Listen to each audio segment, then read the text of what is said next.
Hi, I'm Jo from J.H.Leather, and in this video we're talking all about the leather strap cutter. Now, if you've been doing leathercraft for a little while and you're considering purchasing a shoulder or a butt of leather so you can create your own straps for dog collars, bag handles and that sort of thing, then a strap cutter is going to be the way forward so you can create your straps quickly, evenly and consistently. Now, you might be considering getting yourself a plough gauge, however they are a lot more expensive, and unless you're going to be cutting through really thick leathers, then a decent strap cutter is all that you're going to need. However, if you do want to learn more about the plough gauge and the differences between the strap cutter and the plough gauge, I do have an entire video on this which I'll link in the description as well as at the end of the video. As with a lot of tools, there are a few different types of strap cutter that you can get, however they are going to look very similar to the ones that I have here. I have my original Abbey England one which I bought over 14 years ago, and I also have this one that is handmade and is a beast, however it did cost a lot more money. Now, there is one main difference between these two strap cutters, and is that the larger one has a groove down one side for the leather to sit in when you are cutting the straps, and this helps to support the leather when cutting. However, both tools are very good. Looking at the strap cutter, there are two main pieces, the handle and the cross section which holds the blade. Now, this cross section is also going to have a ruler marked onto it, and there are going to be two screws at the end which hold the blade in place. To assemble your strap cutter, we're going to put the cross section through the hole in the handle. We want to make sure we get this the right way round. Now, on my handmade one, this is pretty easy to get right as there is a groove down one side for the leather to sit in when cutting. On the cheaper one, there is a shaped section at one end, and that is the end that we want our leather to rest on. We can now slip this metal disc in, and this is what the top screw in the handle is going to be pressing down onto, and it's going to keep our strap cutter set at a required measurement.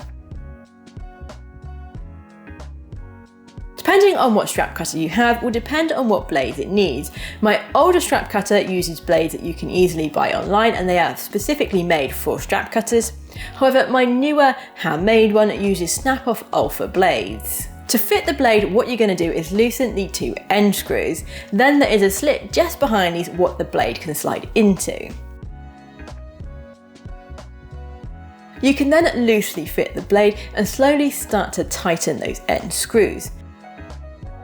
You want to make sure that your arms are even and that the blade is straight and not wonky, and then when you're happy you can tighten the screws up fully. On some cutters you may need to loosen off the top screw to help get the blade in more easily. Remember not to over tighten these because it may damage your blade. And that is the strap cutter set up and all ready to go. If you are enjoying this video and would like to learn how to create more leathercraft projects, then I have a whole range of printable PDF pattern packs and durable acrylic templates available for you to purchase via my website jhleather.co.uk, or you can head to the links in the description.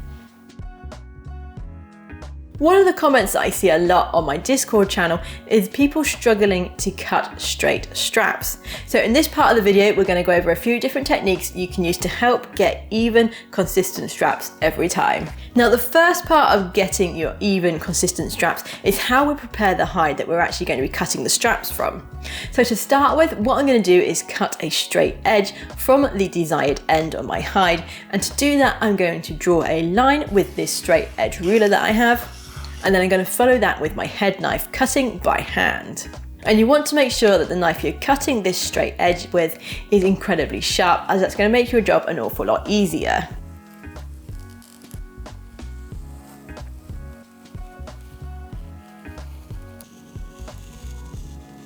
Once we have cut our straight edge by hand, what we're going to do is set our strap cutter to 3/8 of an inch or 9mm.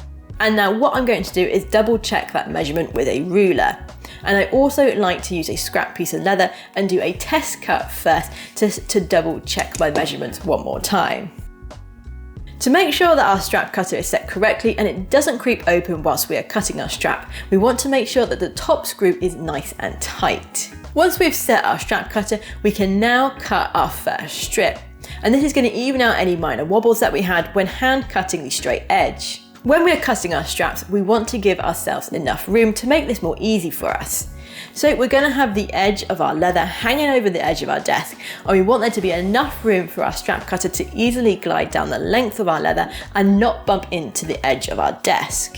We are now ready to cut our strip, and the reason we're using the 3/8 or 9mm distance on our strap cutter is that is the general size used for both running and fixed loops, so this strip is going to come in handy when we're doing our crafting. When cutting our strap, we want to put some inward pressure onto the actual strap cutter, ensuring that the leather is touching the inside edge of the strap cutter all the way down. We can then pull the strap cutter down the length of our leather. Now we don't want to do this at a million miles an hour, we can do this nice and slowly, ensuring that we keep that inward pressure onto the cutter. With your free hand, you may find it helpful to hold the strap that we are cutting. And this way we can keep the inward pressure on, knowing that our strap is going to be nice and straight and it's not going to be skewing off course. Now when we get to the end part of our leather, the bottom part of the strap cutter is going to be hanging off the end of the leather.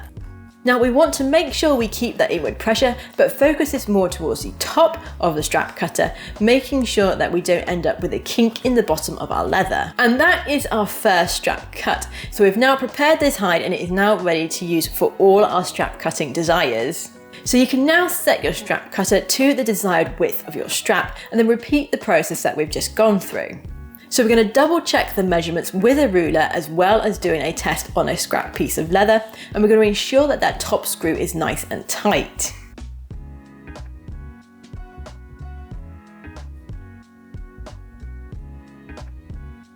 We can then make sure the strap cutter isn't going to bump into the edge of our desk by giving it enough room by hanging the leather over the edge of our desk. We can then use the strap cutter slowly with inward pressure and pull that down the length of our hide, using our spare hand to support the strap that we are cutting. When we get to the end of our leather, we need to be a bit mindful here so we don't end up with a kink in the end of our straps. So we're going to keep that inward pressure on, however focus it more towards the top of the handle. And that is how to set up and use your strap cutter. Now I hope you find this video useful and you learned something new, and if you did, please give it a thumbs up to let YouTube know that you liked it and to help share this out with more crafters who may find this video helpful. So thank you very much for watching this video, and I shall see you in the next one.